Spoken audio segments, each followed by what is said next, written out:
Hello नमस्कार साथियों, कैसे हो आप सब लोग। मैं आशा करता हूँ काफ़ी बेहतरीन होंगे आप सब लोग। मेरा नाम है हरजोम सिंह और बहुत बहुत स्वागत है आप सभी लोगों का हरिओम एजुकेशन यूट्यूब चैनल पर। आज मैं फाउंडेशन बैच में लाइव प्रोसेसेस का लेक्चर नंबर 12 लेकर आया हूँ। आज हम आपको पढ़ाएंगे ह्यूमन रेस्पिरेटरी सिस्टम के बारे में। ये टॉपिक बहुत ज़्यादा इम्पोर्टेंट है क्योंकि यहाँ से क्वेश्चन आपके बोर्ड एग्जाम में पूछे जाएंगे। और आज हम लोग डिस्कस करेंगे different stages of respiration. Respiration में क्या क्या अलग अलग स्टेप्स होता है। फिर लास्ट में हम लोग डिस्कस करेंगे mechanism of gaseous exchange in human. आदमी में कैसे गैसियस एक्सचेंज होता है उसके बारे में आपको पढ़ना है। और आज हम लोग डायग्राम ड्रॉ करेंगे ह्यूमन रेस्पिरेटरी सिस्टम का। क्लास 10 का लेक्चर है और ये है आपका पार्ट 2। पार्ट 1 न्यूट्रिशन हम लोग ख़त्म कर चुके हैं और आज है पार्ट 2 का लेक्चर नंबर 3 है। और आज आपका ये भी ख़त्म हो जाएगा, समझ गया, पार्ट 2 भी ख़त्म हो जाएगा। अगले लेक्चर से हम लोग सर्कुलेशन के बारे में पढ़ेंगे। सर्कुलेशन थोड़ा लंबा टॉपिक है, समझ गए। चलो सभी बच्चा कॉपी निकालो और कॉपी में हेडिंग डालो ह्यूमन रेस्पिरेटरी सिस्टम। जो बच्चा नोट्स बनाना नहीं चाहता है, नोट्स उनको मिल जाएगा डिस्क्रिप्शन में और कमेंट में, वहाँ से आप डाउनलोड कर सकते हैं। अगर आप इससे पहले का लेक्चर नहीं देखे हैं, सारे लेक्चर का लिंक मिल जाएगा आपको डिस्क्रिप्शन में, ठीक है। और कमेंट में नहीं मिलेगा, डिस्क्रिप्शन में बस।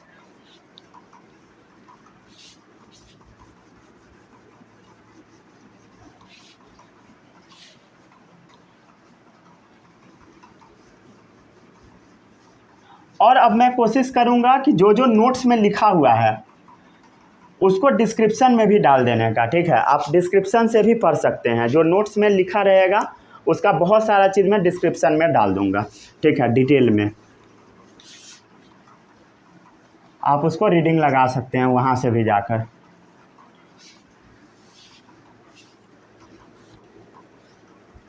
चलो आगे बढ़ते हैं हम लोग। आगे आज क्या पढ़ना है हम लोगों को, बोलो। डिफरेंट स्टेजेज ऑफ रेस्पिरेशन और ह्यूमन रेस्पिरेटरी सिस्टम। सबसे पहले हेडिंग डाल लो ह्यूमन रेस्पिरेटरी सिस्टम। जैसे हम लोग डाइजेस्टिव सिस्टम ड्रॉ किए थे वैसे ही हम लोग रेस्पिरेटरी सिस्टम भी सबसे पहले ड्रॉ करेंगे।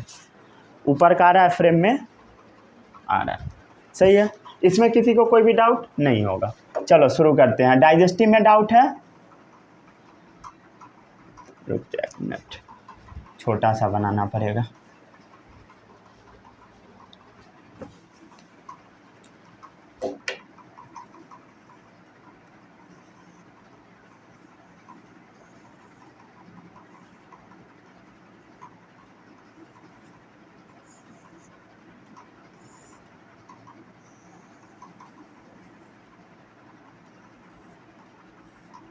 ये सभी बच्चों को याद है?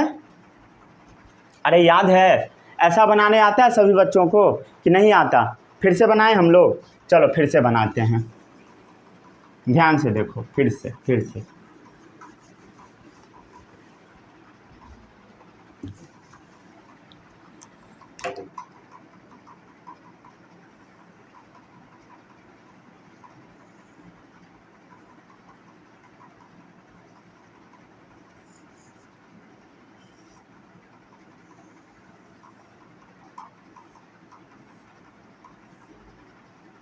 अब बन जाएगा, सभी बच्चों से बन ही जाना चाहिए। ये वाला पाइप कहाँ चला जाता है बोलो? डाइजेस्टिव सिस्टम में। अरे समझ आता है कि नहीं? और ये वाला पाइप कहाँ जाता है? रेस्पिरेटरी सिस्टम में। ये हम आपको पिछले लेक्चर में पढ़ा चुके हैं। चलो आज हम लोग को मेनली इसी पाइप के बारे में पढ़ना है। किस पाइप के बारे में? इस पाइप के बारे में। सभी बच्चों को एकदम ध्यान से देखना है, ठीक है। जैसे जैसे मैं बताऊंगा वैसे वैसे आपको साथ साथ में ड्रॉ भी करते जाना है, ठीक है।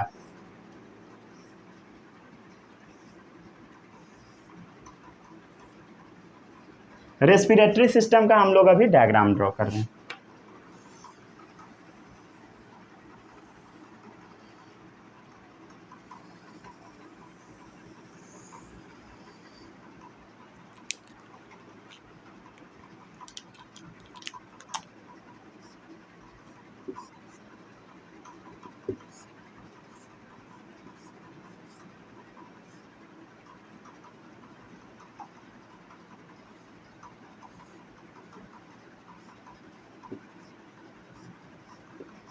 ये पूरे में फैला होता है ऐसे, समझ गया।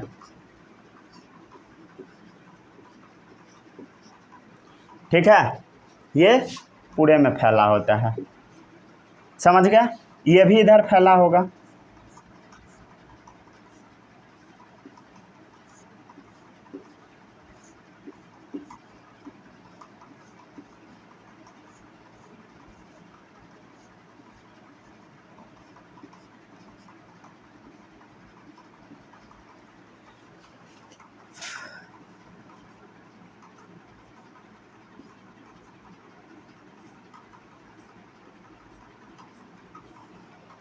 ठीक है, कुछ यूं ही फैला होता है, समझ गया।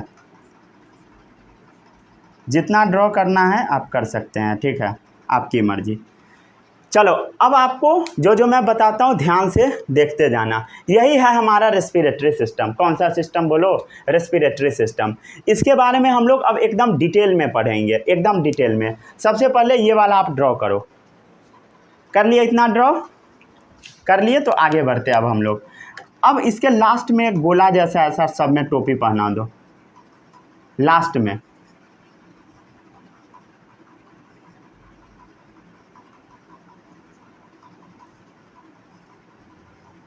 ये बस अभी ड्रॉ करना है, क्या है नहीं है ये सब अभी मैं कुछ नहीं बताया, ठीक है। चिंता बिल्कुल भी नहीं करना। बायो में थोड़ा सा पेशेंस रखना पड़ता है, समझ गए।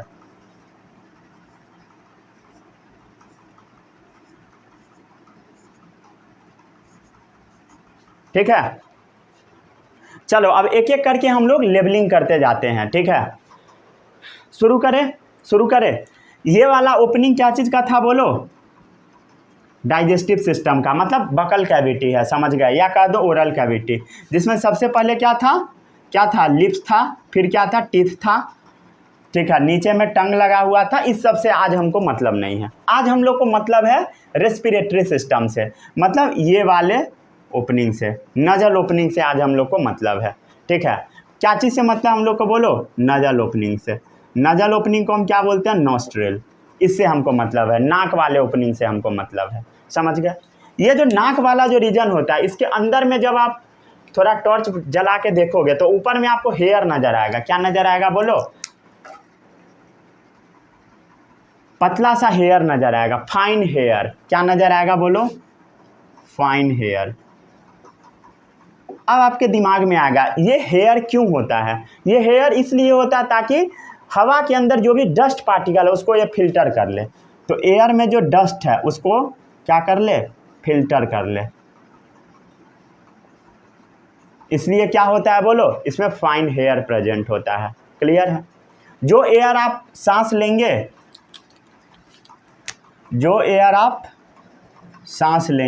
एयर जो आप टेकन करेंगे, जो एयर आप लेंगे उसको क्या करना होगा? फिल्टर करना होगा। क्या चीज़ की हेल्प से?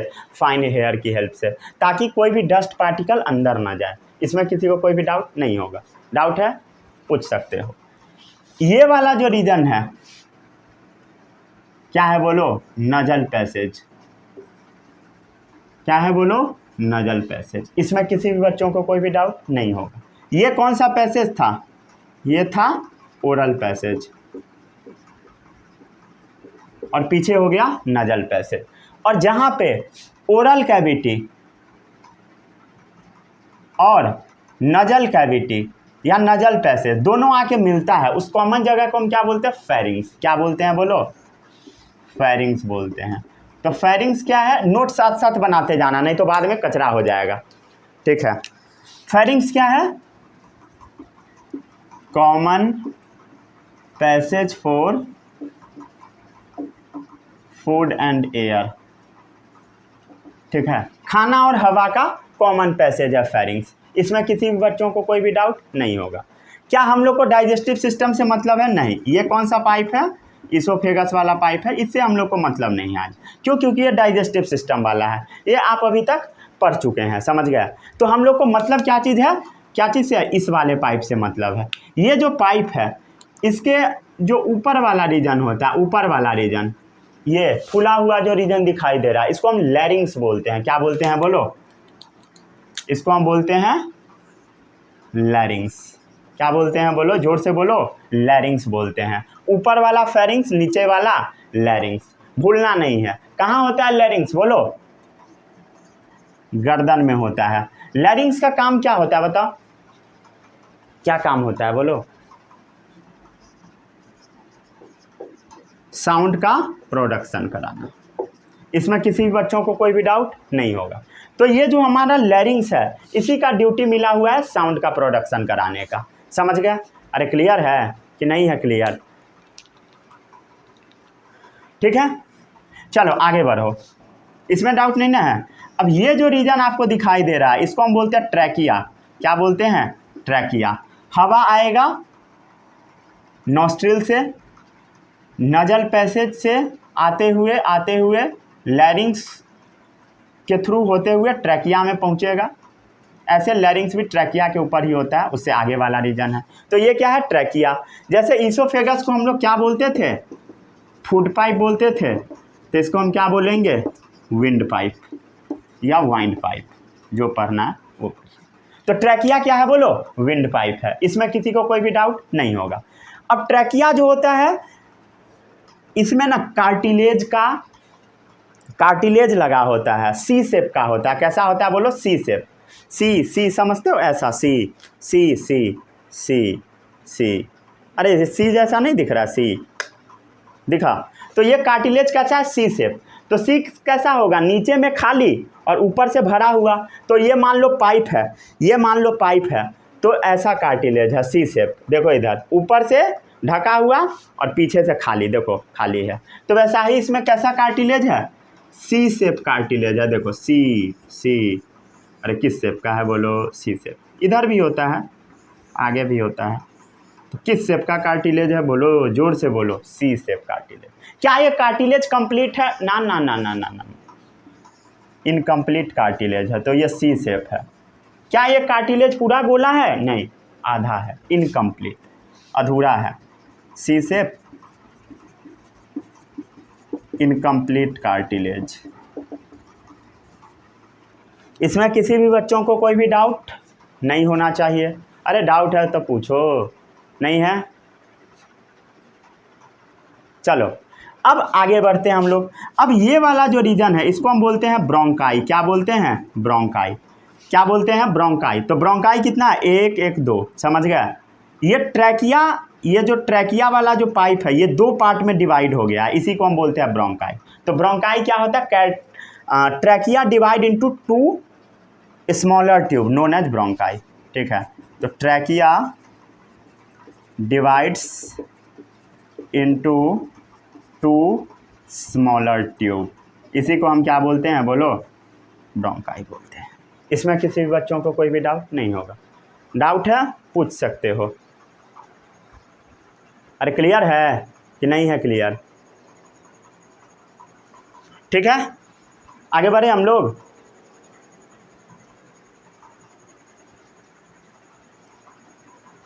ठीक है, चलो अब ये जो रीजन है, इसको हम बोलते हैं ब्रोंकियोल्स। क्या बोलते हैं?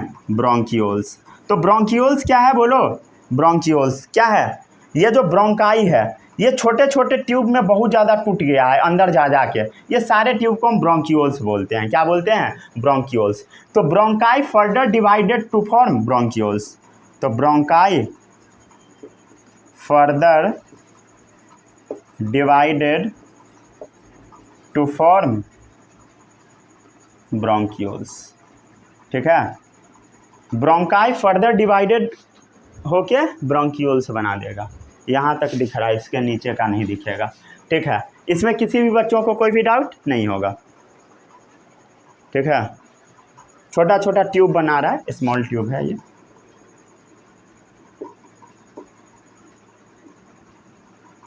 ठीक है, आगे बढ़े हम लोग कि नहीं बढ़े? आगे बढ़ते हैं अब हम लोग। ठीक है, चलो हो गया। अब देखो ये ब्रोंकियोल्स है। सबसे पहले हवा आया, ऐसे आया, ऐसे आएगा, ऐसे आएगा, ऐसे आएगा, ऐसे आएगा, और ये कहाँ पहुँचा बोलो? ब्रोंकियोल्स में। और ब्रोंकियोल्स के बाद सबसे लास्ट में क्या है? ये अंगूर के शेप के समान, मतलब गोला गोला, सबसे लास्ट में एक स्ट्रक्चर है, इसको हम बोलते हैं एल्वियोली। क्या बोलते हैं बोलो? एल्वियोली। ठीक है, बलून लाइक होता है। ठीक है। तो ये क्या है, एल्वियोली। सारा काम एल्वियोली में ही होता है, समझ गए। ये कैसा होता है, बलून लाइक, ठीक है। देखो पूरा में फुला हुआ है, या बॉल लाइक कह दो, ठीक है। चलो अब एक चीज़ ध्यान दो, ये जो एल्वियोली होता है ये लार्ज नंबर में होता है, आपको बहुत सारा दिखाई दे रहा होगा। क्यों लार्ज नंबर में बोलो, ताकि सरफेस एरिया बढ़ जाए। जैसे देखो अगर 2, 4, 10 गो रहेगा तो क्या होगा, बहुत कम है, तो ये लाखों के संख्या में रहेगा, ताकि क्या हो जाए, सरफेस एरिया बढ़ जाए। जब सरफेस एरिया इंक्रीज हो जाएगा तब क्या होगा, अच्छे से गैसियस एक्सचेंज हो पाएगा। क्या हो पाएगा बोलो, अच्छे से गैसियस एक्सचेंज हो पाएगा, ठीक है।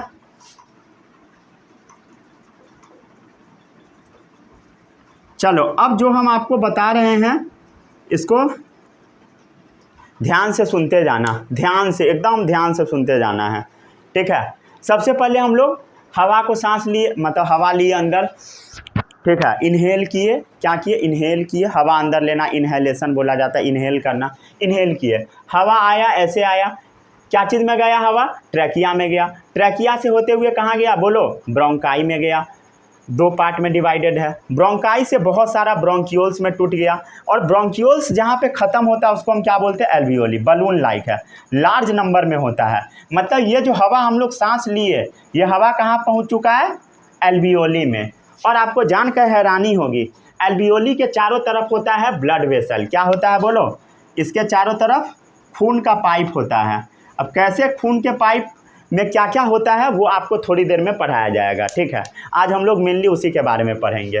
तो ये जो हवा आता है ये ब्लड के पाइप में चला जाता है, ये ब्लड के पाइप में जाता है। कैसे कैसे जाता है, तनी देर इंतजार करा बउआ, सब बताया जाएगा, ठीक है। चलो आगे बढ़ते हैं। अब इसके नीचे जो रीजन है, नीचे वाला, ये जो रीजन आप देख रहे हो, इस रीजन को हम बोलते हैं डायाफ्राम। क्या बोलते हैं बोलो, क्या बोलते हैं, इस रीजन को बोला जाता है डायाफ्राम।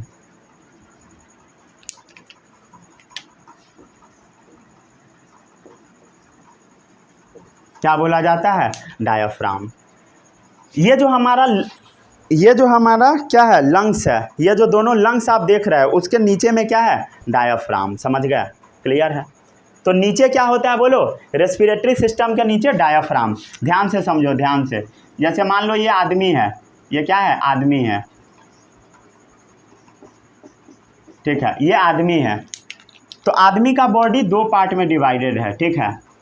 ऊपर हो गया क्या चीज़, ऊपर हो गया चेस्ट वाला रीजन, समझ गया, चेस्ट वाला रीजन, ये वाला पूरा जहाँ पे रेस्पिरेटरी सिस्टम है, ठीक है। और नीचे हो गया एब्डोमेन वाला रीजन, समझ गया। और बीच में जो सेपरेट कर रहा है वो क्या सेपरेट कर रहा है, डायाफ्राम, ठीक है। तो डायफ्राम का काम होता है सेपरेशन करना, ठीक है। तो यही डायफ्राम नीचे में रखा रहेगा। डायफ्राम का बहुत इंपॉर्टेंट रोल है, ठीक है, बहुत ज़्यादा इंपॉर्टेंट रोल। तो डायफ्राम नीचे में प्रेजेंट होता है। ये क्या है, ऊपर वाला जो चेस्ट वाला रीजन है, और नीचे जो एब्डोमेन वाला रीजन है। लिख दे क्या ये सभी, ये क्या है, नीचे एब्डोमेन, ऊपर क्या है, चेस्ट, ठीक है। चेस्ट और एब्डोमेन वाला जो रीजन है, चेस्ट वाला, नीचे वाला एब्डोमेन वाला, उसको जो सेपरेट करता है वही क्या है, डायाफ्राम है। लिख लो यहाँ पे, पार्टीशन बिटवीन थोरैक्स और एब्डोमेन।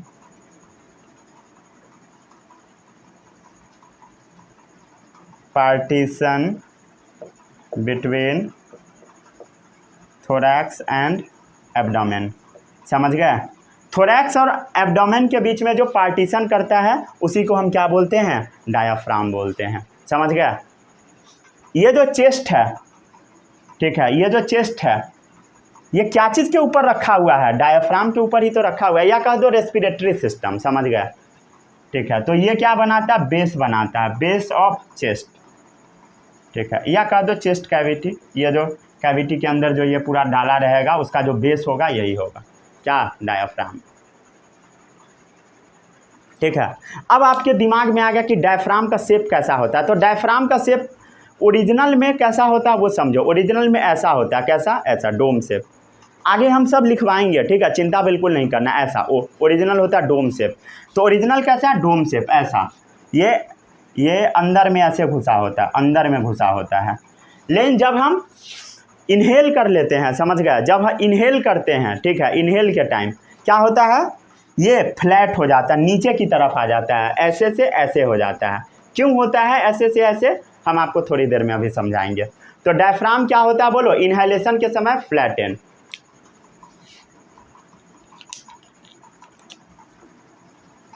इनहेलेशन के समय क्या हो जाता है बोलो, इट फ्लैटेंस, ठीक है, वो फ्लैट हो जाता है। समझ गए क्यों फ्लैट हो जाता है, ताकि ये जो चेस्ट कैविटी है, अरे एक चीज़ देखो, मान लो कोई भी चीज़ ऐसे है, ठीक है, जैसे मान लो ये ऐसे एक डब्बा बना हुआ है, ऐसा एक डब्बा बना हुआ है, तो ऊपर में है तो क्या होगा, हवा अंदर कम रहेगा, जब नीचे आएगा तो स्पेस बढ़ जाएगा, स्पेस बढ़ जाएगा तो क्या होगा, हवा उसमें ज़्यादा आएगा।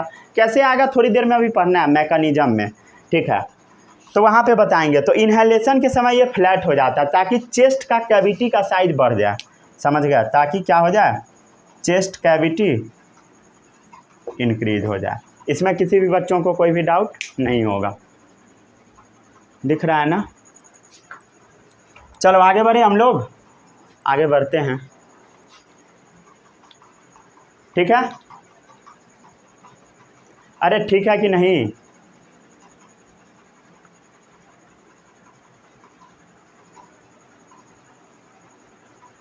चलो ये जो हमारा लंग्स है, ये जो लंग्स दिखाई दे रहा है आपको, इसके बाहर दो मेम्ब्रेन होता है। कितना मेम्ब्रेन होता है, दो मेम्ब्रेन, मतलब दो कवरिंग होता है। इसको हम प्ल्यूरा बोलते हैं। क्या बोलते हैं, प्ल्यूरा। तो ये लंग्स के बाहर कितना कवरिंग है, दो। कितना मेम्ब्रेन, दो मेम्ब्रेन है। इस दोनों मेम्ब्रेन को क्या बोल दिया जाता है, प्ल्यूरा, याद रखना, ठीक है। तो दोनों मेम्ब्रेन को क्या बोलते हैं हम लोग, प्ल्यूरा। दिख रहा है प्ल्यूरा, समझ गए। इसमें किसी भी बच्चों को कोई भी डाउट नहीं होगा, ठीक है।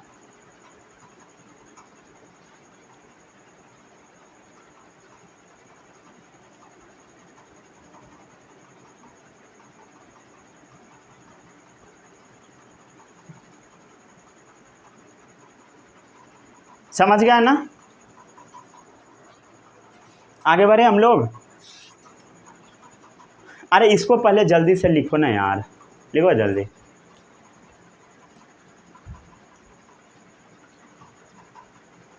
ठीक है, चलो अब थोड़ा सा हम लोग लंग्स के बारे में देख लेते हैं, जगह बना के।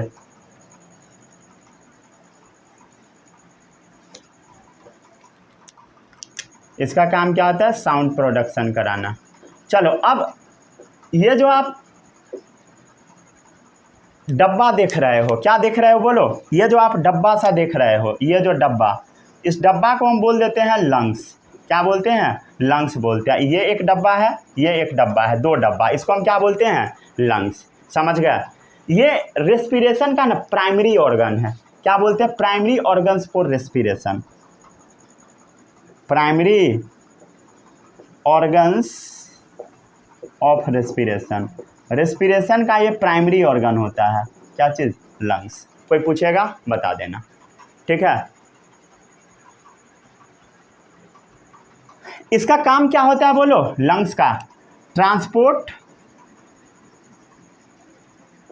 O2 from atmosphere. अरे एटमॉस्फेयर में ऑक्सीजन है तो उसको अंदर ले जाना, ट्रांसपोर्ट O2 फ्रॉम एटमॉस्फेयर, कहाँ, इनटू ब्लड। समझ गए, कहाँ, into blood, and release CO2 into atmosphere, ठीक है। और एटमॉस्फेयर में CO2 भी छोड़ना पड़ेगा इसको।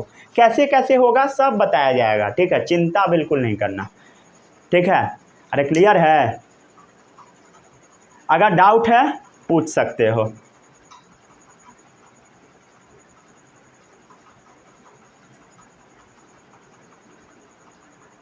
ठीक है, समझ गए। अरे क्लियर है, क्लियर है तो बोलो, फिर हम लोग आगे बढ़ते हैं।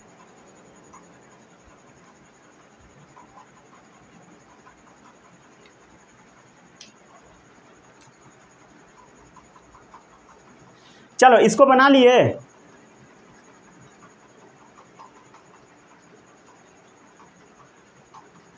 बना लिए। चलो अब इसमें हम लोग थोड़ा सा गंदगी मचाएंगे। क्या मचाएंगे बोलो? गंदगी। इसी डायग्राम में मचाएंगे गंदगी। पहले इसको लिख लो, तब ले लो स्क्रीनशॉट, स्क्रीनशॉट भी ले लो।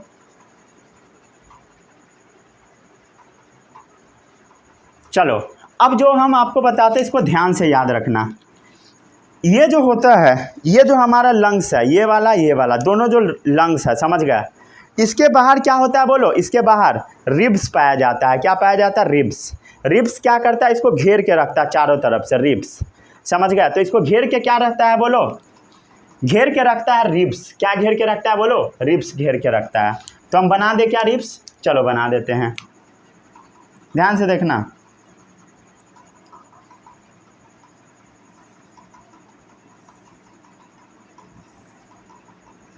ध्यान से देखते जाना। तो अभी हम क्या बना रहे हैं बोलो? ये अभी हम बना रहे हैं रिब्स। देखो रिब्स कैसे बनाना है, उसी डायग्राम में आपको रिब्स भी सेट करना है। तो ये क्या है बोलो?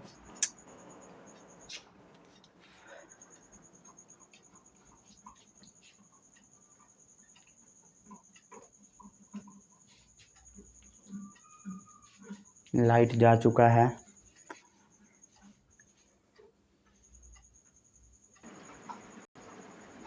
सही है।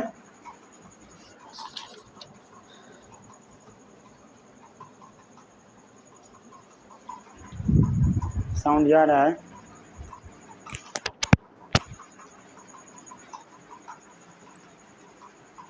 कहाँ बता रहे थे हम आपको? रिब्स के बारे में बता रहे थे शायद। हाँ, रिब्स के बारे में ही। तो ये क्या है बोलो? ये है हमारा रिब्स। यहीं पर लिख देता हूँ।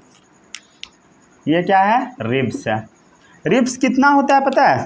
12 पेयर। कितना होता है बोलो? 12 पेयर। ठीक है, 24 पीस होता है, समझ गया? 12 पेयर मतलब 12 जोड़ा, मतलब 24। अरे समझ आता है कि नहीं? समझ आया तो बोलो हाँ। ठीक है, स्क्रीनशॉट ले लो। यही है हमारा रेस्पिरेटरी सिस्टम। अब हम लोग अगले सिस्टम के बारे में बातचीत करते हैं। ठीक है, उससे पहले इसका मैकेनिज्म देख लो। ठीक है, जो जो बताए अब बस आपको रिवाइज करवा देते हैं। ठीक है, चलो हेडिंग डालो, डिफरेंट स्टेजेज ऑफ रेस्पिरेशन। हो चुका है ख़त्म टॉपिक। तो ह्यूमन रेस्पिरेटरी सिस्टम यही था।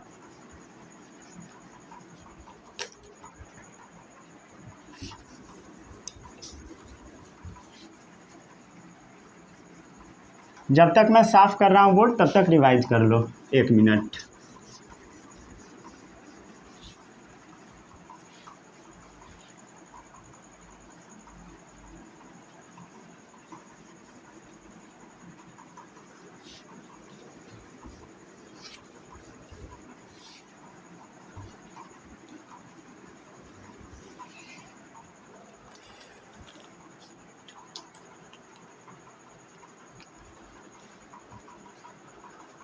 अगला टॉपिक है मैकेनिज्म ऑफ ब्रीदिंग। ठीक है, इसमें हम क्या देखेंगे? सबसे पहले रेस्पिरेशन का अलग अलग स्टेज क्या होता है। ठीक है, मैकेनिज्म ऑफ ब्रीदिंग वाले टॉपिक में पहले ये समझ लो। ठीक है, ठीक है, अलग अलग स्टेज क्या होता है। सबसे पहला एक्सटर्नल रेस्पिरेशन। कौन सा रेस्पिरेशन?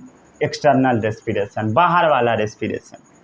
ठीक है, एक्सटर्नल रेस्पिरेशन क्या होता है? ध्यान से समझना। ठीक है, इसमें सबसे पहला स्टेप है ब्रीदिंग। ठीक है, सांस लेना और छोड़ना।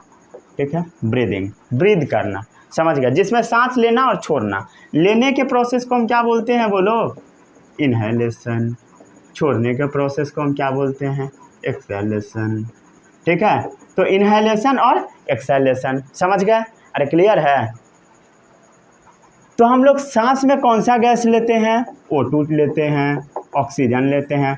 छोड़ते कौन सा गैस है? CO2 छोड़ते हैं। इतना समझ में आ रहा है सभी बच्चों को? आ ही रहा होगा। अब नहीं आता है तो अब हम क्या करते हैं, क्या कर सकते हैं बोलो? ऑक्सीजन हम लोग क्यों लेते हैं? क्योंकि हमारे बॉडी को यही गैस का ज़रूरत होता है, समझ गए? ठीक है, ये हमारे बॉडी के लिए रिक्वायर्ड गैस है। और CO2 को हम क्यों छोड़ देते हैं? क्योंकि अनरिक्वायर्ड गैस है, ये हम लोग को ज़रूरत नहीं है अपने अंदर रखने का, समझ गए? इसलिए हम लोग क्या करते हैं? छोड़ देते हैं। अगला स्टेप है गैसियस एक्सचेंज। क्या है बोलो? Gaseous exchange. अब गैसियस एक्सचेंज वाला टॉपिक थोड़ा सा अच्छा है, समझ गया? गैसियस एक्सचेंज वाला अच्छा है, ध्यान से देखो, ध्यान से।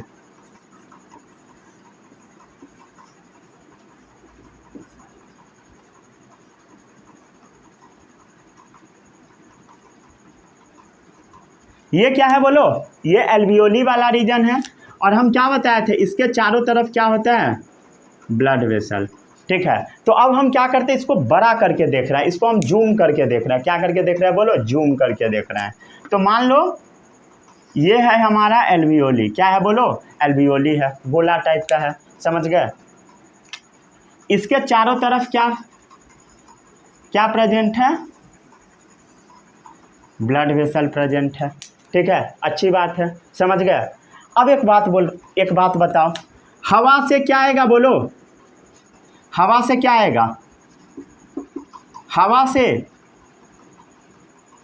ऑक्सीजन इंटर करेगा इसके अंदर, ठीक है, और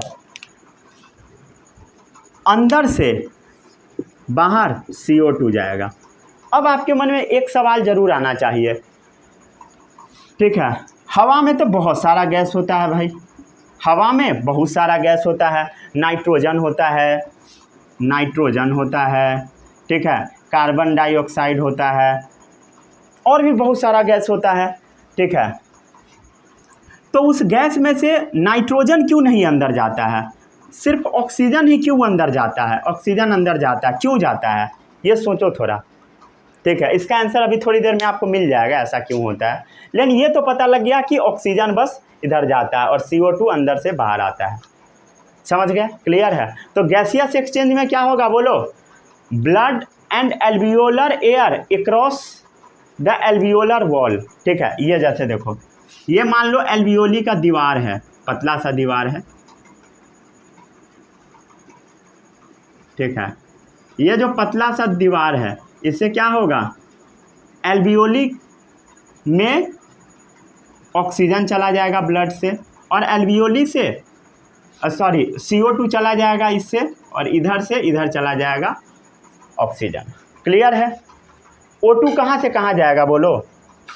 लिख देता हूँ ताकि सारा कन्फ्यूजन दूर हो जाएगा, ठीक है। O2 कहाँ से कहाँ जाएगा? एल्वियोली टू ब्लड, समझ गए? या कह दो लंग्स टू ब्लड, समझ गए? लंग्स में भी कहाँ से जाएगा? एल्वियोली से। किसी को doubt? CO2 blood to lungs में भी कहाँ पर बोलो? एल्वियोली, ठीक है। और एल्वियोली से होते हुए CO2 बाहर आ जाएगा और बाहर एक्सेलेशन में निकल जाएगा। प्लांट में गैसियस एक्सचेंज करने के लिए क्या होता है? सभी बच्चों को पता है, स्टोमाटा होता है। कोई ऐसा नमूना है जिसको ये भी नहीं आता? आता ही होगा, ठीक है। गैसियस एक्सचेंज क्या चीज़ के बीच में होता है हमारे बॉडी में बोलो? ब्लड एंड एल्वियोलर एयर के बीच में होता है। ये ब्लड और एल्वियोली के अंदर जो हवा होता है उसी के बीच में होता है। तो गैसियस एक्सचेंज हम लोग में ब्लड एंड एल्वियोलर एयर के बीच में होता है, समझ गए? कहाँ से क्या आता है? यहाँ पे लिखा है, समझ गए? इसके बीच में क्या है? Across the alveolar wall, alveolar wall को क्रॉस करना पड़ता है, समझ गए? क्लियर है? ये क्या है बोलो? एल्वियोलर वॉल, समझ गए?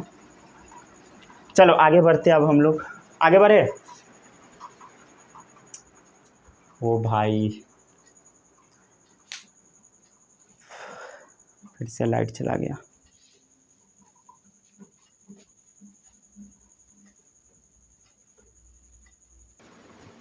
हो गया इतना नोट डाउन? चलो आगे बढ़ते हैं हम लोग। 1 घंटा बाद लाइट आया यार, दिमाग खराब हो जाता है, क्या बताएं। क्या पढ़ रहे थे हम लोग? सबसे पहले हम लोग देखें एक्सटर्नल रेस्पिरेशन, ठीक है, जिसमें ब्रीदिंग के बारे में हम लोग पढ़ लिए। उसके बाद अगला था गैसियस एक्सचेंज, ठीक है। इसमें किसी भी बच्चों को कोई भी डाउट नहीं होगा। अरे डाउट है तो पूछो, ठीक है। चलो अगला हेडिंग डालो, ये ए हो गया, इसको स्मॉल भी बना दो, ठीक है। अगला डालो हेडिंग इंटरनल रेस्पिरेशन। कपड़ा कहाँ गया?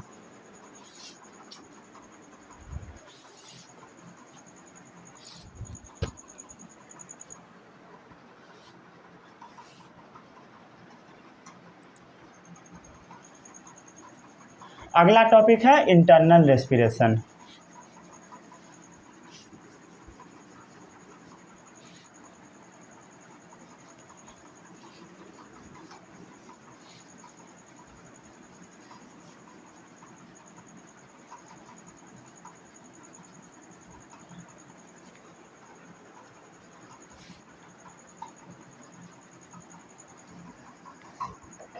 क्या पढ़ा रहे हैं भाई?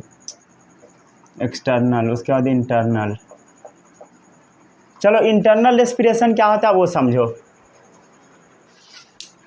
ये तो समझ गए कि ऑक्सीजन कहाँ पहुँच चुका है, बोलो ब्लड वेसल में। अब ये ब्लड वेसल से कहाँ पहुँच जाएगा, बोलो बॉडी सेल्स तक पहुँचेगा। तो इंटरनल रेस्पिरेशन में सबसे पहले क्या होगा, गैसियस एक्सचेंज बिटवीन ब्लड जो इसके अंदर रहेगा और सेल्स, समझ गया। इसमें क्या जाएगा, बोलो ऑक्सीजन जाएगा। क्लियर है? ये क्या है, सेल है। और इधर से CO2 आता है और यही CO2 क्या होता है, देखो बाहर जा रहा है, समझ गए। तो ऑक्सीजन क्या होगा, सेल में पहुंचेगा, यही है इंटरनल रेस्पिरेशन। तो gaseous exchange between blood and body cells, gaseous exchange between blood and body cells, ठीक है। ब्लड और बॉडी सेल्स के बीच में गैसियस एक्सचेंज होता है, वही इंटरनल रेस्पिरेशन है, ठीक है। अरे क्लियर है? और इंटरनल रेस्पिरेशन और एक्चुअल में जो रेस्पिरेशन चलता है, समझ गया, जो खाना का तोड़ना चलता है वो कहाँ चलता है, बोलो सेल में चलता है। तो उसको हम सेल्यूलर रेस्पिरेशन भी बोल देते हैं, ठीक है। सेल्यूलर रेस्पिरेशन क्या होता है, सभी बच्चों को पता है। सेल को क्या मिल चुका है, ग्लूकोज मिल चुका है और ऑक्सीजन मिल चुका है, जिससे वो क्या करेगा, एनर्जी निकलवाएगा।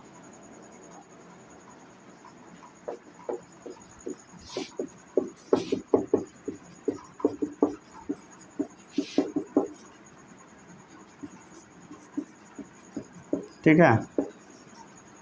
ATP का फुल फॉर्म पता है, एडिनोसिन ट्राइफॉस्फेट, ठीक है। इसमें किसी भी बच्चों को कोई भी डाउट नहीं होगा। तो सेल्यूलर रेस्पिरेशन कहाँ चल रहा है, सेल में,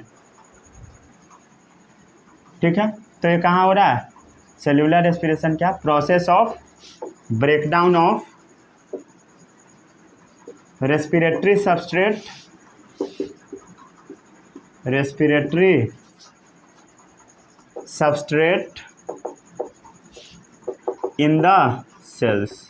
सेल के अंदर ही रेस्पिरेटरी सबस्ट्रेट का ब्रेकडाउन होता है to release energy for performing various function, ठीक है। To release energy for performing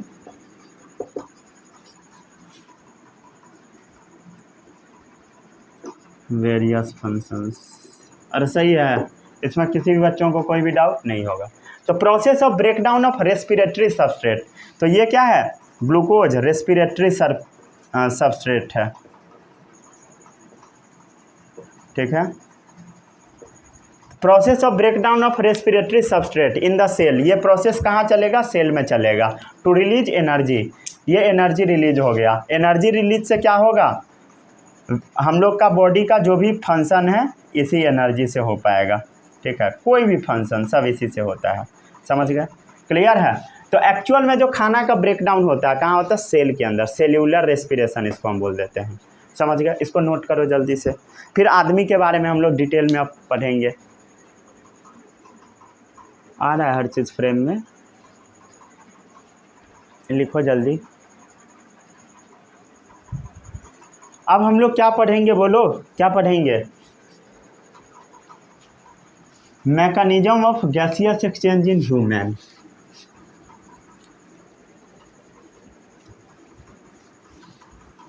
mood पूरा ख़राब हो चुका है भाई। पिछले बार लाइट गया था, आधा घंटा में आया, अभी 1 घंटा बाद।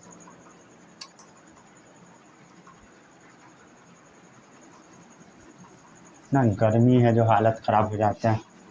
चलो आगे बढ़ते हैं हम लोग।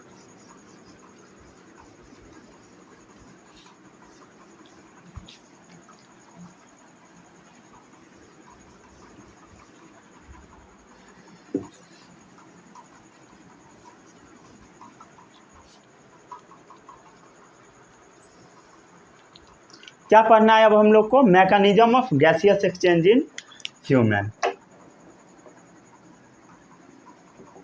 हेडिंग डाल लो, mechanism of gaseous exchange in human. बहुत इंपॉर्टेंट टॉपिक है, ध्यान से देखना, एकदम ध्यान से। सबसे पहले हम लोग क्या करते हैं, बोलो? ब्रीदिंग करते हैं। जब ब्रीदिंग करते हैं तो हम लोग क्या चीज़, कौन सा गैस अंदर लेते हैं, बोलो? सारा गैस लेते हैं। उसमें से ऑक्सीजन गैस का हम लोग यूटिलाइज करते हैं, ठीक है। मतलब हम सीधे सीधे बोलते हैं O2 हम लोग एटमॉस्फेयर से अपने अंदर ले लेते हैं और CO2 को एटमॉस्फेयर में रिलीज कर देते हैं, समझ गया? ये क्या करते हैं, रिलीज कर देते हैं CO2।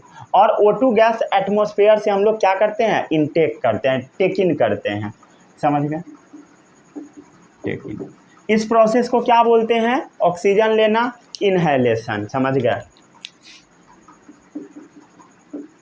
इनहेलेशन। इसका एक और नाम है इंस्पिरेशन, ठीक है? वो वाला इंस्पिरेशन नहीं, ठीक है, जो तुम लोग ले लेते हो किसी भी आदमी से। चलो, अब CO2 रिलीज करने के प्रोसेस को हम बोलते हैं एक्सेलेशन या एक्सपिरेशन। क्या बोलते हैं, बोलो? एक्सेलेशन या एक्सपिरेशन, ठीक है। आगे बढ़े हम लोग, इसमें किसी भी बच्चों को कोई भी डाउट नहीं होगा। अब एक एक करके हम लोग सारे प्रोसेस के बारे में डिटेल में पढ़ लेते हैं, ठीक है? समझ गए? ये पाथवे सबको याद है कि सब भूल गए? पाथवे पहले बताओ, रेस्पिरेटरी सिस्टम का सबसे पहले पाथवे बताओ। नॉस्ट्रिल नजल पैसेज लिखो। सबसे पहले कहाँ जाता है हवा, नॉस्ट्रिल में। फिर कहाँ जाता है, बोलो? नजल पैसेज में। नजल पैसेज से कहाँ जाता है, बोलो? कहाँ जाता है, फेरिंग्स में। फेरिंग्स से कहाँ जाता है, बोलो? लैरिंग्स में। लैरिंग्स से कहाँ जाता है, बोलो? ट्रैकिया में। ट्रैकिया से कहाँ जाता है, बोलो? ब्रोंकाई में। ब्रोंकाई से कहाँ जाता है, बोलो? ब्रोंक्यूल्स में। ब्रोंक्यूल से कहाँ जाता है, बोलो? कहाँ जाता है, एल्वियोली में। एल्वियोली से कहाँ जाता है, बोलो? कहाँ जाता है, बोलो? ब्लड वेसल में। ब्लड वेसल से कहाँ जाता है, बोलो? सेल्स में, ठीक है। ये ऐसे करके लिख लो, ठीक है।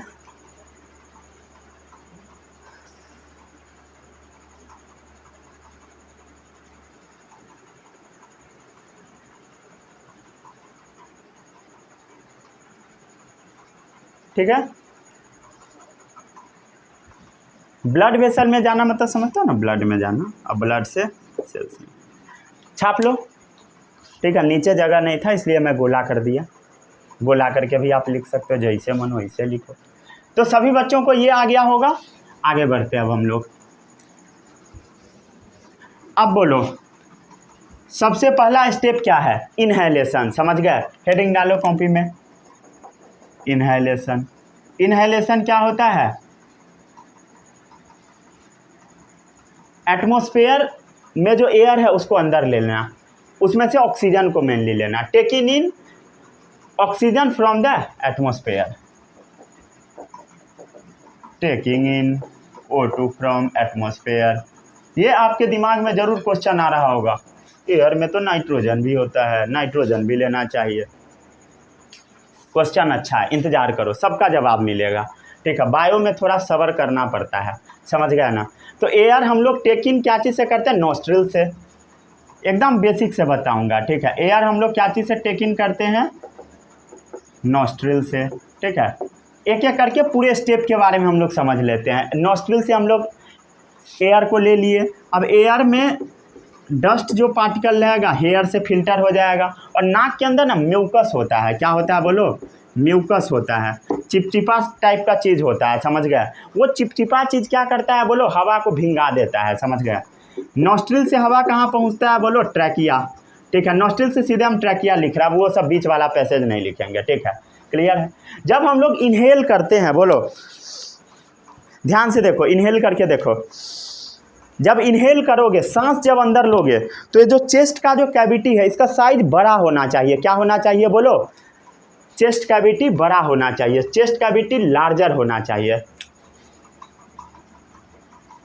चेस्ट कैविटी क्या होना चाहिए? लार्जर, बड़ा होना चाहिए।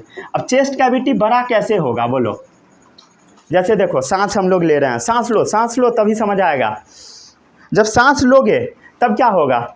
चेस्ट कैविटी बड़ा करना है। अरे चेस्ट कैविटी क्या करना है बोलो? बड़ा करना है। चेस्ट कैविटी क्या करना है बोलो? बड़ा करना है चेस्ट कैविटी। ठीक है, जैसे मान लो ये है चेस्ट कैविटी, मान लो ये चेस्ट वाला रीजन है और ये वाला डायाफ्राम है। ठीक है, क्या है बोलो? ठीक है, चेस्ट कैविटी है, ये नीचे वाला क्या है? डायाफ्राम है। तो क्या करना होगा बोलो? क्या करना होगा? डायफ्राम को नीचे लाना होगा। क्या लाना होगा? डायफ्राम को क्या करना होगा? नीचे लाना होगा। मतलब इसका जो ओरिजिनल ऐसा डोम शेप होता है उससे ऐसे करना होगा। क्यों ऐसे करना होगा? ताकि ये बड़ा हो जाए। क्या हो जाए बोलो? बड़ा हो जाए। फील करने का कोशिश करो, फील करने का, ये क्या हो जाए बोलो? बड़ा हो जाए। इसमें किसी को डाउट नहीं होगा। तो चेस्ट कैविटी को क्या करना है? बड़ा करना है। कैसे करोगे बोलो? डायफ्राम को फ्लैट कर दो। ठीक है, फ्लैटेंड डायफ्राम, डायफ्राम को फ्लैट कर दो। ठीक है, और कैसे कर सकते हो बोलो? रिब्स को ऊपर उठा दो, समझ गया? रिब्स को जैसे इनहेल करो तो रिब्स क्या हो रहा है? ऊपर चला जा रहा है। ठीक है, और क्या कर सकते हो बोलो? Lifted ribs. ठीक है, ये रिब्स को क्या करना है बोलो? लिफ्ट कर देना है, रिब्स को ऊपर उठा देना है। अब एक बात बताओ, ये रिब्स ऊपर चला गया, ये पूरा रिब्स ऊपर चला गया, डायफ्राम नीचे आ गया, तो अंदर का जगह क्या हो जाएगा? बड़ा हो जाएगा। जगह क्या हो जाएगा बोलो? बड़ा हो जाएगा। अरे क्लियर है? तो चेस्ट कैविटी बड़ा करना होगा, समझ गए? इसमें किसी को कोई भी डाउट नहीं होगा। चलो अब मैं आपको काम का बात बताता हूँ, इसको ध्यान से सुनना। ठीक है, ये आप बचपन में पढ़े होइएगा। ठीक है, air moves from high pressure to low pressure, ये थोड़ा हाई लेवल चीज़ है। ठीक है, हवा कहाँ से कहाँ जाता है? हाई प्रेशर से लो प्रेशर की तरफ। याद करो, क्लास 7 में पढ़ाए थे हम आपको, या कोई भी सर पढ़ाए होंगे हीट चैप्टर में। याद आया कि नहीं आया? कोई बात नहीं है, नहीं याद है तो हीट चैप्टर में आपको ज़रूर बता गया। हवा जो होता है हाई प्रेशर से लो प्रेशर की तरफ आता है। अब एक बात बताओ, ये जो डायफ्राम है इसको हम नीचे कर दिए, चेस्ट कैविटी को ऊपर कर दिए, तो अंदर में हवा जो रहेगा वो क्या होगा? बड़े से स्पेस में फील होगा, समझ गए? अब जब मान लो हवा को जब कूच के डालोगे, एक बैग के अंदर हवा को कूच के डालोगे, तो वहाँ पर क्या होगा? प्रेशर ज़्यादा जनरेट होगा। अरे प्रेशर ज़्यादा जनरेट होगा ना। प्रेशर कैसे जनरेट होता है पता है? सीखो थोड़ा सा बेसिक। जैसे मान लो इसके अंदर हवा है, क्या है? हवा है, ये सब हवा है, तो ये हवा क्या होगा? इस दीवार से टकराएगा, ये हवा इस हवा से टकराएगा, ये हवा इस हवा से टकराएगा, ये हवा इस हवा से टकराएगा, मतलब सब से टकराएगा। इससे क्या होता है? प्रेशर जनरेट होता है। क्या जनरेट होता है बोलो? प्रेशर जनरेट होता है। प्रेशर क्या होता है? जब हवा से टकराएगा तब क्या होगा? जो चीज़ जनरेट होगा उसको हम बोलते हैं प्रेशर जनरेट होगा। ठीक है। तो इसके अंदर क्या जनरेट हो गया बोलो, प्रेशर जनरेट हो गया। एकदम बेसिक भाषा में समझा रहा हूँ यहाँ पर। तो इसके अंदर प्रेशर जनरेट हो गया। अब मान लो ये जो डब्बा था इसको हम बड़ा कर दिए। जब इसको हम बड़ा करेंगे तो क्या होगा, इसके अंदर का जो प्रेशर रहेगा कम जाएगा। क्या होगा बोलो, जब इसको हम लोग बड़ा कर देंगे, जब ये वाला बड़ा सा शेप ले लेगा तो इसके अंदर क्या हो जाएगा, हवा का प्रेशर क्या हो जाएगा बोलो, कम जाएगा। ठीक है, हवा का प्रेशर क्या होगा, अंदर में कम जाएगा। और एटमॉस्फेयर में हवा का प्रेशर तो सेम ही रहता है ना, अंदर का हम प्रेशर कम कर लिए, लेकिन एटमॉस्फेयर में क्या होगा, एटमॉस्फेयर में जो हवा का प्रेशर होगा वो क्या होगा, ज़्यादा होगा। और आपको अभी हम बताए हैं air moves from high pressure to low pressure, तो एटमॉस्फेयर का हवा क्या होगा, अंदर आ जाएगा। मतलब हम जब इनहेल करते हैं तो क्या होता है, एटमॉस्फेयर का हवा अपने आप अंदर चला जाता है। इसमें कोई समझ रहे हो, काम नहीं करना होता, अपने आप high pressure low pressure create होके ये चला जाता है। अगर आपको समझ में आया अच्छी बात है, नहीं आया कोई बात नहीं है, क्योंकि ये आपको पढ़ना नहीं है। समझ गए, क्लियर है। तो चेस्ट कैविटी बड़ा हो जाता है ताकि क्या हो जाए, प्रेशर कम हो जाए। किसके अंदर, चेस्ट के अंदर। और हवा का प्रेशर तो सेम ही रहेगा, तो बाहर प्रेशर ज़्यादा अंदर कम, हाई टू लो एयर आ गया। अगर अब भी समझ नहीं आया कुछ नहीं हो सकता आपका। ठीक है, क्लियर है। ठीक है, तो एयर क्या होगा बोलो, एयर अंदर आ चुका है लंग्स में and fill the alveoli and fills the alveoli. हवा कहाँ पहुँच चुका है बोलो, एल्वियोली में। वो जो छोटा छोटा डब्बा था वहाँ पे हवा पहुँच चुका है। अब क्या होगा वो समझो। अब बहुत इंपॉर्टेंट चीज़ है।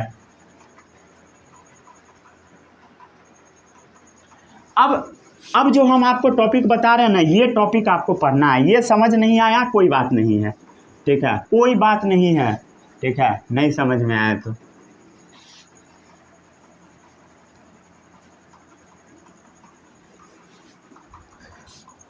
लेकिन अब जो हम आपको बता रहे हैं ये आपको समझ में नहीं, याद भी होना चाहिए, समझ में तो आना ही चाहिए।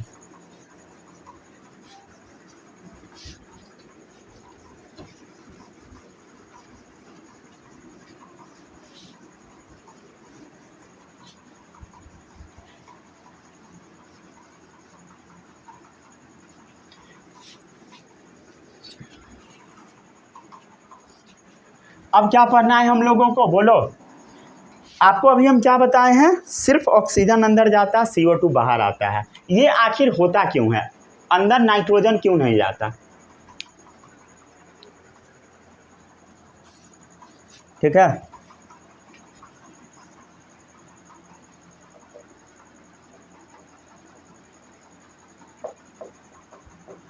Exchange of oxygen and carbon dioxide in alveoli. बहुत इंपॉर्टेंट टॉपिक है, बहुत इंपॉर्टेंट है, इसको ध्यान से देखना। ये स्टार टॉपिक है, ठीक है, स्टार टॉपिक सबसे ज़्यादा इंपॉर्टेंट है। ठीक है, अरे शुरू करें। ठीक है, ये मान लो एल्वियोली है, ठीक है, और इसके चारों तरफ क्या होता है बोलो, ब्लड वेसल होता है। तो वॉल ऑफ एल्वियोली में क्या होता है, extensive network of blood vessel होता है। वॉल ऑफ एल्वियोली में extensive network of blood vessel होता है।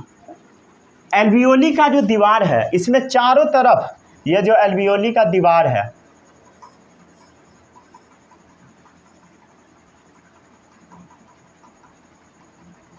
ये जो एल्वियोली का दीवार है इसके चारों तरफ क्या है, ब्लड वेसल का नेटवर्क है। इसमें किसी भी बच्चों को कोई भी डाउट है तो बोलो, नहीं होगा। और क्या होता है बोलो, क्या क्या होता है, blood release CO2 into alveoli. ठीक है, ध्यान से देखते जाना। Blood releases CO2 into alveoli. ये तो अभी तक हम आपको 50 बार बता चुके हैं, अच्छी बात है। ठीक है। और CO2 कहाँ से आता है बोलो, बॉडी का जितना भी सेल रेस्पिरेशन करता है, समझ गए, वही तो रिलीज करता है फ्रॉम बॉडी। क्लियर है। और ऑक्सीजन हम लोग क्या करते हैं बोलो, बाहर से ब्लड में देते हैं, तो ऑक्सीजन ब्लड लेता है।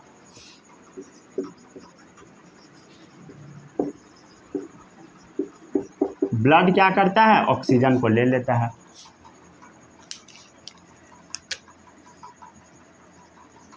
ठीक है, अरे क्लियर है।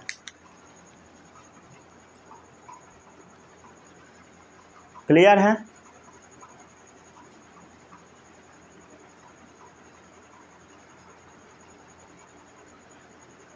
चलो आगे बढ़ते हैं। अब ध्यान से देखते जाना, ठीक है। अब जो ये ब्लड वेसल है, ब्लड वेसल है ना, इसमें क्या रहेगा बोलो, ब्लड वेसल में क्या रहेगा, ब्लड रहेगा। ठीक है, क्या रहता है, ब्लड होता है। अरे ब्लड वेसल में ब्लड ही रहेगा ना, तो ब्लड जो होता है ना, इसके पास एक चीज़ होता है जिसको हम बोलते हैं हेमोग्लोबिन। क्या होता है बोलो, ये जो ब्लड है इसके पास क्या होता है, हेमोग्लोबिन होता है। ब्लड में क्या होता है बोलो,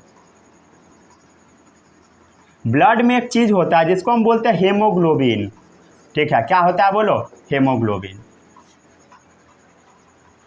ये क्या करता है, ऑक्सीजन को बस लेता है, takes oxygen from alveoli.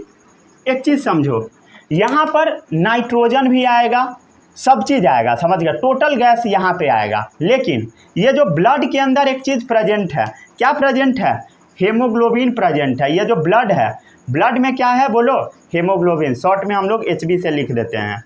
Blood में जो हेमोग्लोबिन है, ये जो हेमोग्लोबिन है, ये ना बस ऑक्सीजन को पकड़ता है। ये जो ऑक्सीजन आया, इसी को बस ये अपने अंदर लेगा, ये दूसरे चीज़ को नहीं लेगा, समझ गया। ये जो हेमोग्लोबिन है, ये बस ऑक्सीजन को पकड़ेगा, नाइट्रोजन को नहीं पकड़ेगा। तो नाइट्रोजन क्या होगा, आएगा अपना बेचारा घूम फिर के निकल लेगा, समझ गया। मतलब ऑक्सीजन को बस लेने वाला कोई बैठा है, नाइट्रोजन को लेने वाला नहीं बैठा है, तो नाइट्रोजन क्या होगा, चल देगा। तो haemoglobin take oxygen from lungs, या कह दो एल्वियोली। ठीक है, और ये जो ब्लड है ये सारा जगह पहुंचा देगा, ये जो ब्लड है ट्रांसपोर्ट कर करके सारा जगह तक पहुंचा देगा। ठीक है, ये ट्रांसपोर्ट कर करके ऑक्सीजन को ऑल सेल्स तक पहुंचा देगा, हर एक सेल्स तक पहुंचा देगा। इसमें किसी भी बच्चों को कोई भी डाउट नहीं होगा। ठीक है, तो ये समझ में आ गया ना, समझ में आ गया, क्लियर है। और अच्छे से लिख देते हैं, ब्लड वेसल्स में क्या होगा, ब्लड होगा। ये ब्लड क्या करता है, ट्रांसपोर्ट करेगा ऑक्सीजन हर एक सेल्स तक। ब्लड में क्या होता है, हेमोग्लोबिन होता है, जो कि टेक्स ऑक्सीजन फ्रॉम एल्वियोली, इसका काम है वही। ठीक है, इसको हम लोग रेस्पिरेटरी पिगमेंट भी बोल देते हैं, हेमोग्लोबिन को, समझ गए। ठीक है, हेमोग्लोबिन के बारे में थोड़ा बहुत अब हम लोग देख लेते हैं। हेमोग्लोबिन क्या है, रेस्पिरेटरी पिगमेंट। ठीक है, रेस्पिरेटरी पिगमेंट क्यों बोलते हैं पता लगेगा अभी। ठीक है, तो अब हम लोग रेस्पिरेटरी पिगमेंट के बारे में बात कर लेते हैं। ठीक है, आदमी जो होता है, आदमी, इसमें ना हेमोग्लोबिन जो होता है आरबीसी में पाया जाता है। तो haemoglobin present in RBC. RBC क्या होता है, रेड ब्लड सेल्स। जो हमारे ब्लड में आरबीसीएस होता है, रेड ब्लड सेल्स जो होता है। ठीक है, अरे ब्लड में बहुत सारा चीज़ होता है, समझ गया, डब्ल्यूबीसी, आरबीसी, प्लेटलेट, तो उसी का एक पार्ट होता है आरबीसी। इसके बारे में अगले लेक्चर में हम पढ़ेंगे, चिंता मत करना। ठीक है, तो रेस्पिरेटरी पिगमेंट वो क्या होता है, हेमोग्लोबिन, जो कि आरबीसी में होता है। मतलब ब्लड के अंदर एक चीज़ होता है आरबीसी। ठीक है, उसी आरबीसी में क्या पाया जाता है, हेमोग्लोबिन पाया जाता है, और यही हेमोग्लोबिन ऑक्सीजन को पकड़ता है। तो हेमोग्लोबिन प्रेजेंट इन आरबीसी लिखा गया। अरे क्लियर है, इसमें किसी बच्चों को कोई भी डाउट नहीं होगा। ठीक है, ये क्या करता है बोलो, take up O2 from lungs, lungs से ये ऑक्सीजन को ले लेता है और कहाँ पहुंचा देता है, and carry it to cells, या कह दो टिश्यू। हर एक सेल, हर एक टिश्यू तक वो पहुंचा देगा। और समझ गए? ठीक है, ठीक है।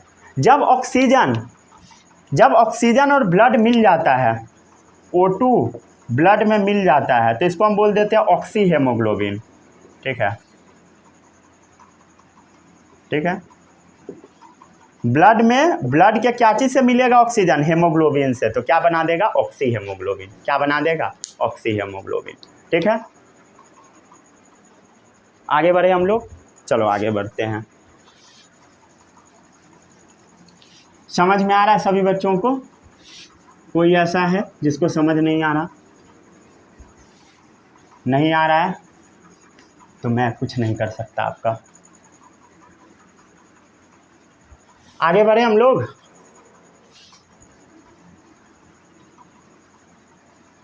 ठीक है, आगे बढ़े। ठीक है, समझ आ गया। तो रेस्पिरेटरी पिगमेंट क्यों बोलते हैं हम लोग? क्योंकि ये रेस्पिरेशन में मदद करता है। पिगमेंट मतलब होता है कलर वाला चीज़। क्या चीज़ वाला चीज़? कलर वाला चीज़। तो ये जो हेमोग्लोबिन होता है ये रेड पिगमेंट होता है, रेड कलर, इसीलिए इसको रेस्पिरेटरी पिगमेंट बोल देते हैं। ठीक है, चलो अब एक चीज़ के बारे में हम बात कर लेते हैं, कार्बन मोनोऑक्साइड। इसको हम क्या बोलते हैं? Carbon monoxide. ठीक है, कार्बन मोनोऑक्साइड जो होता है बहुत खतरनाक चीज़ होता है। ये गाड़ी से निकलता है, मोटर व्हीकल से निकलता है। कई बार सामान को ऑक्सीजन के एब्सेंस में जलाने से भी निकल जाता है। समझ गए? ये कब निकलता है? जब कार्बन फ्यूल को हम लोग बर्न करते हैं। लकड़ी उकड़ी को भी जलाने से निकलता है। समझ गए? क्लियर है?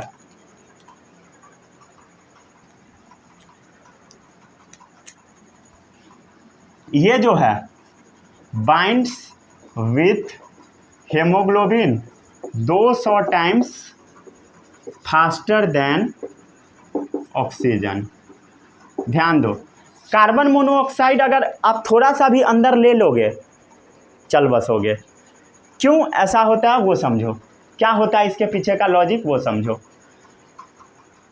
नॉर्मली हम लोग ऑक्सीजन गैस सांस लेते हैं, ठीक है, अच्छी बात है, क्योंकि ऑक्सीजन को पकड़ने वाला आरबीसी प्रेजेंट है। लेकिन ये जो हेमोग्लोबिन पिगमेंट होता है, ये जो हेमोग्लोबिन है आरबीसी के अंदर, ये हेमोग्लोबिन ना अगर इसको दिया जाएगा कार्बन मोनोऑक्साइड और ऑक्सीजन, तो ये पहले कार्बन मोनोऑक्साइड को पकड़ेगा, मतलब 200 गुना तेज़ी से पकड़ेगा। समझ गए? 200 गुना तेज़ी से पकड़ेगा। अगर मान लो CO है, कार्बन मोनोऑक्साइड है और ऑक्सीजन है, तो ये जल्दी से कार्बन मोनोऑक्साइड को पकड़ेगा। तो bind with haemoglobin, carbon monoxide bind with haemoglobin 200 times faster than oxygen, 200 गुना ज़्यादा, एंड फॉर्म कार्बन कंपाउंड जिसको हम कार्बोक्सी हेमोग्लोबिन बोलते हैं। एंड फॉर्म, ये कार्बन कंपाउंड बना देता है जिसको हम बोलते हैं कार्बोक्सी हेमोग्लोबिन। कौन सा हेमोग्लोबिन? Carboxy haemoglobin. इधर क्या बन रहा था बोलो? इधर बन रहा था ऑक्सी हेमोग्लोबिन, यहाँ पे क्या बना देगा? Carboxy haemoglobin. अगर बॉडी के अंदर चला गया कार्बन मोनोऑक्साइड, ठीक है, तो आप बच नहीं सकते हो, आप सीधे ऊपर चल बसोगे। समझ गए? कई बार ऐसा होता है कि मतलब बहुत सारा जगह पर जब ठंड रहता है तो आदमी घर को बंद करके और लैंप जला के, भाई लकड़ी उकड़ी जला के सो जाता था आदमी, घर बंद करके अच्छे से, ताकि हवा ना आ जाए, ठंडा ना आ जाए। तो उस कंडीशन में क्या होता है बोलो? ऑक्सीजन घर में तो लिमिटेड रहेगा, मतलब ऑक्सीजन के एब्सेंस में क्या होगा? कार्बन जो रहेगा, कोयला क्या होता है? कार्बन, वो जब जलने लगेगा तो CO बना देता है, कार्बन मोनोऑक्साइड। अगर आप कार्बन मोनोऑक्साइड को इनहेल कर लिए सीधे मर जाओगे। समझ गए? सीधे, और किसी को पता भी नहीं लगेगा आखिर इसको हुआ क्या, कुछ भी नहीं होगा, सीधे आदमी चल बसेगा। समझ गए? तो कार्बन मोनोऑक्साइड पॉइजनिंग हो जाता है जब कार्बन ऑक्साइड हम लोग मतलब कार्बन मोनोऑक्साइड इनहेल करते हैं, तो इससे क्या हो जाता है? Carbon monoxide poisoning. ठीक है, जो कि क्या है बोलो? फैटल है, जानलेवा। अब हम लोग बात कर लेते हैं एक्सेलेशन के बारे में। अगला प्रोसेस है एक्सेलेशन। इनहेलेशन हम लोग देख चुके हैं, अगला है exhalation. Process of giving out CO2 from lungs to atmosphere. समझ गया? Process of giving out CO2 from, कहाँ से? लंग्स CO2 फ्रॉम, लिख दो, blood to lungs into the atmosphere. ठीक है,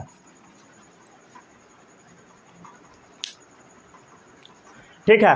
process of giving what, CO2 from blood to lungs, blood से lungs में आएगा, इनटू द एटमॉस्फेयर। यहाँ पे ऐसे लगा दो, ठीक है। ब्लड से लंग्स में जाएगा, फिर एटमॉस्फेयर में जाएगा, इंपॉर्टेंट है इसलिए उसको ब्रैकेट में डाल दिए।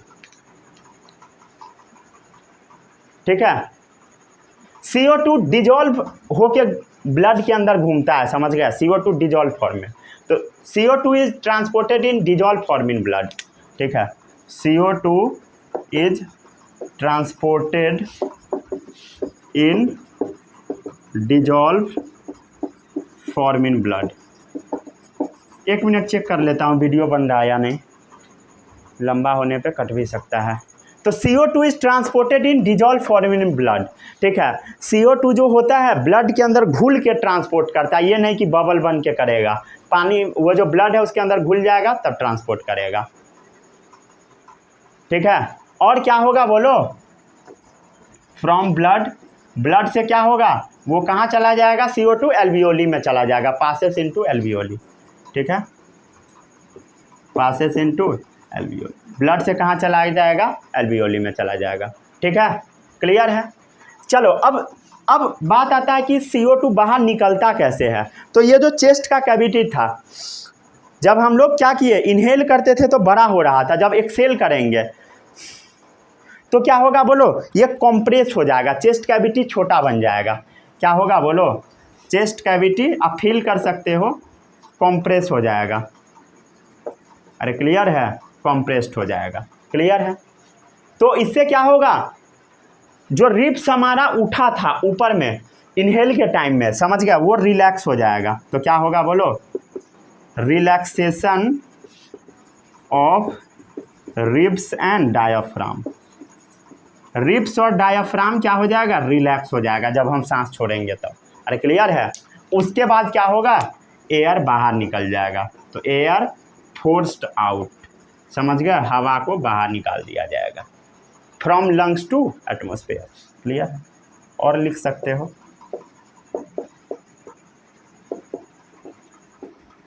अरे क्लियर है कि नहीं है, क्लियर, समझ आया, छापो इसको जल्दी से। क्लियर है, यहाँ पर आपका टॉपिक ख़त्म है। कैसे हवा बाहर निकलेगा पता लग गया, नहीं लगा, बताता हूँ। जैसे मान लो ये था हमारा चेस्ट कैविटी, डायफ्राम क्या था, फ्लैट हो चुका था, समझ गए। अब क्या होगा, ये अपने ओरिजिनल शेप में आएगा। किस शेप में आएगा, ये डायफ्राम ऐसा आ जाएगा। अरे क्लियर है, और ये भी अपने ओरिजिनल शेप में आ जाएगा क्योंकि ये ऊपर उठ गया था, समझ गया, ये अपने ओरिजिनल शेप में आएगा। अब बताओ, ये पहले ये रेड वाले बॉक्स में था हवा, रेड वाले बॉक्स में, तो रेड वाले बॉक्स में क्या है, जगह ज़्यादा है, ध्यान से समझना नहीं तो उड़ जाएगा। रेड वाले बॉक्स में जगह ज़्यादा है। अब ये कैसा हो गया बोलो, ब्लू वाले बॉक्स में उतना ही हवा आ गया। जब ब्लू वाला में आएगा तो क्या हो जाएगा बोलो, अंदर हो जाएगा हाई प्रेशर, क्योंकि हवा कम जगह पे आ जाएगा। अरे यही होगा ना भाई, मान लो बड़ा सा सिलेंडर में गैस भरा हुआ 16 किलो वाला में, उसको 5 वाला में डाल दिए, ठीक है, 14.5 होता है, बड़ा वाले में से 5 वाला में डाल दिए पूंछ के, तो क्या होगा, उसका प्रेशर बढ़ जाएगा। ठीक है, अंदर का प्रेशर हाई हो गया, और एटमॉस्फेयर का जो प्रेशर रहेगा वो तो नॉर्मल रहेगा, मतलब इसके कंपैरिजन में बाहर लो है, तो हाई से लो में क्या होगा बोलो, हवा बाहर निकल जाएगा, और इसमें क्या होगा, मेनली CO2 होगा। और समझ आया, क्लियर है। तो यही प्रोसेस था, क्या चीज़, एक्सचेंज ऑफ गैसेस का। यहाँ पर आपका टॉपिक समाप्त होता है। मिलते हैं अगले लेक्चर में, वहाँ हम लोग सर्कुलेशन पढ़ेंगे। तब तक जो पढ़ाएं पढ़ के आइएगा। All the best, bye bye, जय हिंद।